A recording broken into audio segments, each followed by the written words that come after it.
If you've got blueberries sitting in your fridge or even a bag hiding in your freezer, this warm blueberry crisp is exactly what to make. With a hint of lemon and a buttery oat and almond topping, this blueberry crisp recipe is incredible.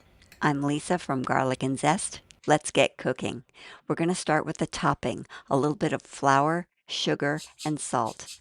Lemon zest is going to give the topping a nice little tang, and we'll use the rest of the lemon later in the recipe. So just whisk this together until it's combined, and then add cold cubed butter. And use your clean hands to mix this up. You want to coat the butter with the flour so it doesn't stick to your hands, and then you start to work it with your fingertips. A lot of other recipes will use melted butter. I prefer the whole butter and just working it in like this because it provides craggy crumbles instead of a smooth streusely topping. Now for texture, we're adding rolled oats and some sliced almonds. You can use toasted almonds or plain blanched almonds.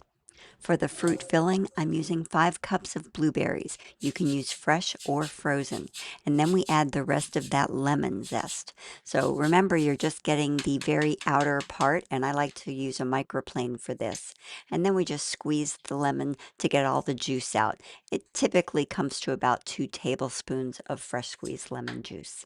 I find that the citrus adds a nice complement to the sweetness of the berries, so don't skip this step. Once that's done, just give it a good mix. And you just want the zest to coat all of the berries so it's evenly combined and you're going to get a nice blend of fruit and citrus. For the sweetener, I use sugar, plain granulated sugar, and a little cornstarch to help thicken it. The trick is mix this before you add it to the fruit, otherwise you'll get clumps. Now these berries are fresh in season, so I'm only using about a quarter cup of sugar and about 1.5 to 2 tablespoons of cornstarch. That's going to be just enough to give it a nice warm oozy filling. Once the fruit is coated, transfer it to a casserole dish. You could even put this into ramekins if you wanted to serve individual desserts.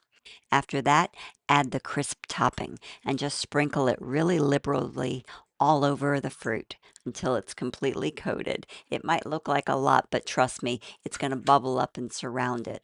And this is what it looks like after 30 minutes in the oven. You see it's warm, oozy, golden brown on top, and just that fruit is bubbling up from the sides.